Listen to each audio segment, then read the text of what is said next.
Semakin memanas bahwa PKB dan PBNU ya seolah-olah saling tuduh sama lain begitu kan ya. Yang PBNU tidak mau disalahkan, yang PKB juga tidak mau disalahkan. Ini semakin memanas ya. Bahkan ada salah satu pesan PKB yang mengatakan ke Menak Yakut begitu kan. Kalau nggak salah ya ngapain kita harus takut? Kita ada pansus, kita buktikan melalui ya pansus, kabarnya begitu. Tapi kita lihat saja apa yang disampaikan oleh kader PKB ini sangat menusuk sekali begitu kan ya.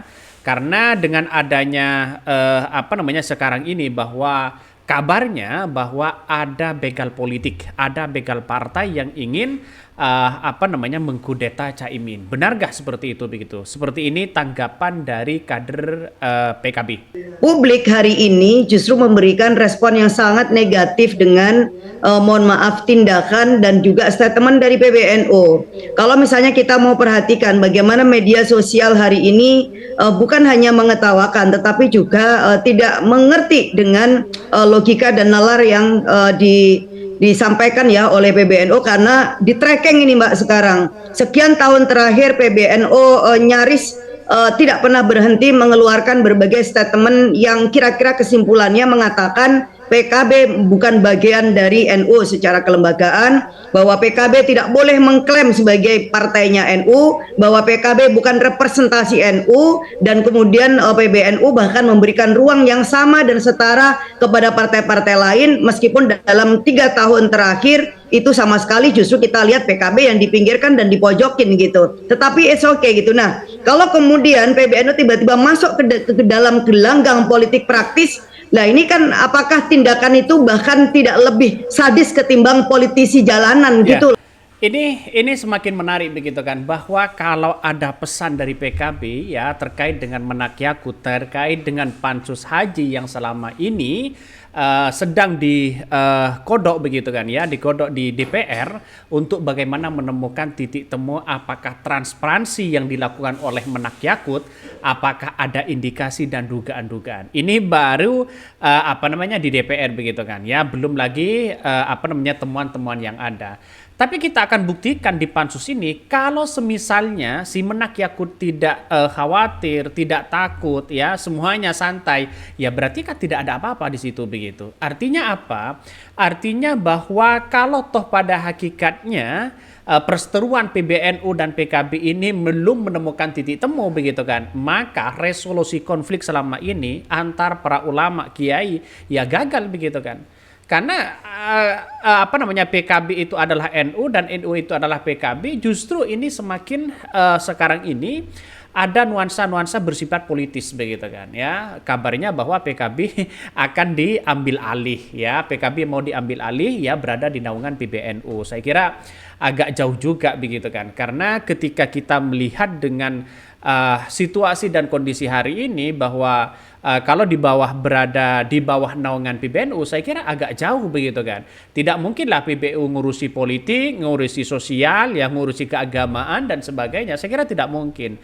Makanya dengan adanya seperti ini ya, kader PKB semuanya serentak di situ begitu mengkritik habis-habisan PBNU. Nah, makanya di luar sana banyak orang yang mengatakan bahwa kenapa ketika adiknya di pansus ya, justru PBNU tidak terima begitu. Maaf, bukan PBNU tapi Gus Yahya tidak terima. Kabarnya begitu.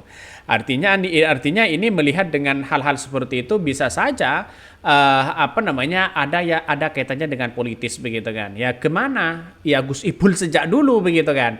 Ya ketika mereka bersama dengan PKB dan sebagainya begitu. Ketika mereka di tahun 2024 mereka mendukung Prabowo. Ini semakin menarik begitu kan. Tetapi kita dengarkan bagaimana apa yang disampaikan oleh pengamat ini. Seperti ini. Nah ini kan persoalan keumatan ini kan sebenarnya benar-benar gawat ya, yang itu juga dihadapin oleh para NU. Nah tapi kan sayang kemudian ternyata tidak menjadi prioritas bagi PBNU. Nah sementara publik masih lihat loh, PBNU ini baru aja terkait dengan isu pertambangan. Apakah ini bahkan menjadi pengalihan nih PBNU dari soal IUP yang itu mendapatkan resistensi dari publik, kemudian quote and quote bikin pansusnya PKB gitu. Tetapi kan ini tidak berhasil. Karena apa ya? Karena yang namanya media sosial, publik selalu akan memiliki catatan-catatan perjalanan kita gitu ya, karena kayak malaikat aja pencatat gitu. Dan menurut saya sih kita tidak risau, cuman sayang karena kita menghormati institusi ini gitu. Jadi Ya. marwah dan kehormatan NU harus dijaga, dan simbol itu kan ada. Oke, ketika melihat pansus haji ini kalau memang ada nuansa-nuansa apa namanya untuk bisa mendatangkan Menak Yakut ya nanti di apa namanya di penyelenggara ini begitu kan ya, di penyelenggara pansus ini, maka kan DPR kan sebelumnya sebelum pansus dilakukan kan seharusnya kan memanggil Menak Yakut begitu kan, dan inilah kita akan membuktikan secara data. Kalau datanya pas, saya kira tidak ada apa-apa begitu kan. Karena ini adalah keputusan partai, bukan keputusan dari PKB. Sebenarnya seperti itu begitu. Makanya dengan adanya seperti ini, Menak Yakut tidak perlu khawatir sebenarnya untuk bisa menghadiri pansus haji ini untuk menjelaskan ya semua hal terkait dengan penyelenggara haji, terutama terkait dengan apa namanya tupoksi Kementerian Agama itu sendiri ya. Kabarnya saya ada yang apa namanya kemarin saya mendengar bahwa katanya haji reguler itu kabarnya ya sekitar berapa ribu dialihkan kepada apa namanya kepada haji plus di situ.